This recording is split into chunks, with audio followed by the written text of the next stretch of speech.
What is up, guys? Welcome back to the channel. If you're new here, my name is Brian. We talk about videography and YouTube stuff and trying to learn how to do YouTube and videography. So thank you for joining today. Now today we're going to be talking about the Sony Fx30. Is it coming or is it not coming? I'm excited if it really is coming. You know what I mean? Let's get into it.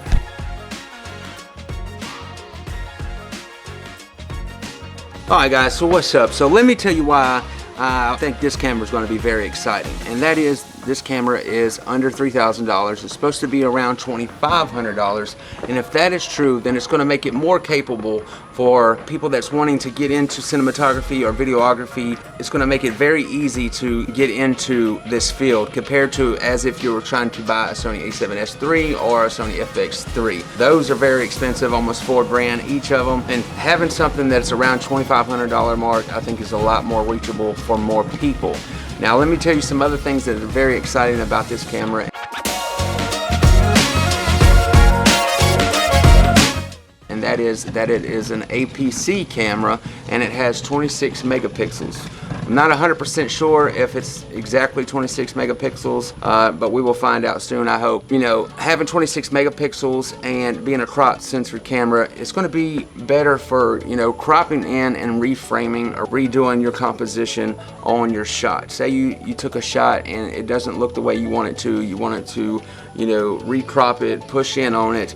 Well, with this camera that's coming out, the Sony Fx30, you'll be able to do that a lot easier because you'll have a little bit more resolution, more megapixels, and it will definitely help you.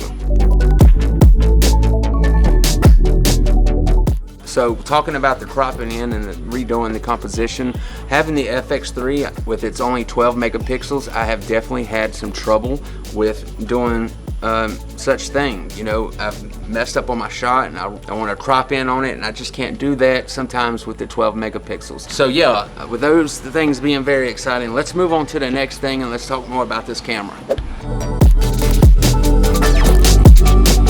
Alright guys, so let's talk about the next thing, and the big question in the room kind of I feel like is like if they're calling this thing a cinema camera, and that's what it's supposed to be, a Super 35 APS-C sensor cinema camera. At least that's what everybody's saying, or actually it's confirmed by Sony ROMORS, I believe.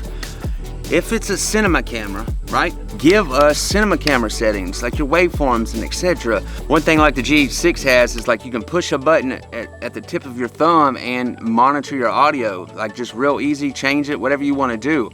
Another thing that I think cinema cameras in general should start doing, and a lot of cameras have started doing this, or you know, quite a few have started doing this, and that is putting ProRes into the camera. Being able to record ProRes. Now I'm not saying giving us RAW, but give us ProRes inside of the camera, and I would love to be shooting with ProRes. Yes, it would be a lot more data for your camera and for your computer system, but you know, most computers run smoothly as hell on ProRes. It just takes up a lot of room.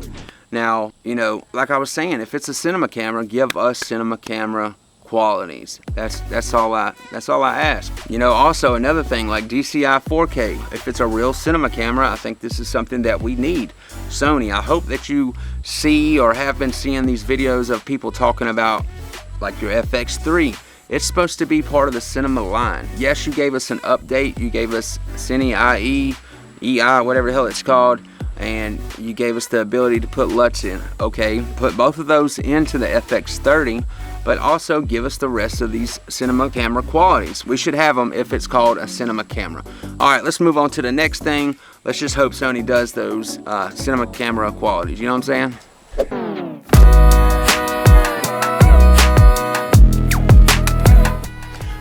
Alright guys, so another thing that I want to talk about or discuss is possibly this thing having 6K oversampling. Now, it's supposed to be 26 megapixels, I think it's like 26.2, 26.4, something like that, I think is what Ordinary Filmmaker said, and I want to know if it's going to have oversampled 6K.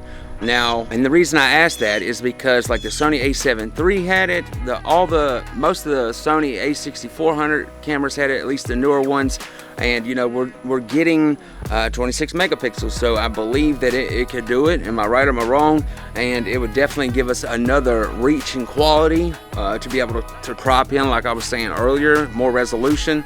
and I think it would be amazing, but it's just definitely something to think about. I hope they don't put like 7K in it, because let's build this thing with a sensor and a computer fast enough to read out 6K, where the roll and shutter's not that bad, give us all the cinema qualities that we need and want in a cinema camera, and call it a day. I think it would be a great, awesome camera if Sony would imply some of these things, and I'm really looking forward to them doing such.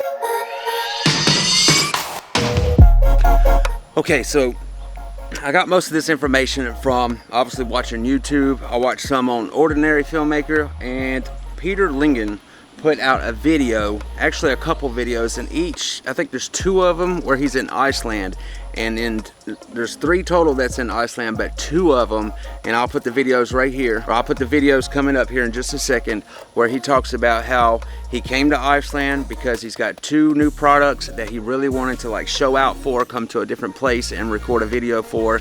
He kind of shows one off. He kind of shows the camera off in a mirror. I think it's all blacked out, so nobody could zoom in and really see what's going on, because it looks like it's blacked out with like maybe tape on it and stuff like that. And then he also goes to say, someone is asking him in the Q&A, what camera is he shooting with right now, and he goes to say it and freezes the frame. Just watch. This mirror. There's a friend of mine that has the exact same. Right now to vlog. Well, this camera is a, and I also use my iPhone 30. We're currently having 2 products that I cannot discuss with you about, and that is one of the reasons that we went here. Okay, so you've seen that there, and then obviously you can go to Ordinary Filmmaker, and I advise you to do so. If you don't watch his channel, go watch his channel. Any kind of news that's coming out about any kind of camera, he's got the latest and greatest. Go check him out. But guys, I appreciate you watching this video. This is everything I know about the FX30, and the last question that I want to answer is that, am I going to get it? Yes, I'm going to get this camera if it comes with everything I said, even if it doesn't come with all the things I said. Obviously, I want this camera to match up with my FX3. I just really do hope that it comes with most of these cinema camera settings that I'm missing on my Sony Fx3. That would be nice, even though I would still use it as a B cam. But one of the main reasons that I made a video talking about selling this camera and getting the Canon R5C is because of everything that I've announced or talked about in this video. The cropping, the not enough resolution, all those things is one of the reasons I was going to switch over to Canon and get the Canon R5C. Now, if this camera can come with these things, I'm definitely going to get it, but I'm probably going to get it either way. I'm a Sony fanboy, I really am. I like Canon too. I've always kind of feel like there's something missing when I'm not shooting Canon, but really it's just I want all cameras. And I think if you're a gearhead, kind of like I am, like I love the passion of making things and making films and taking photos and stuff, but I love the gear side of it too, like knowing the specs and you know, wanting to put my hands on different cameras and seeing what they're all about. What kind of image can I bring to the table with that camera? That's what it's about for me. But I will always have Sony and the FX3 dear to my heart. Like I said, guys, thank you for watching this video. I'll catch you in the next one.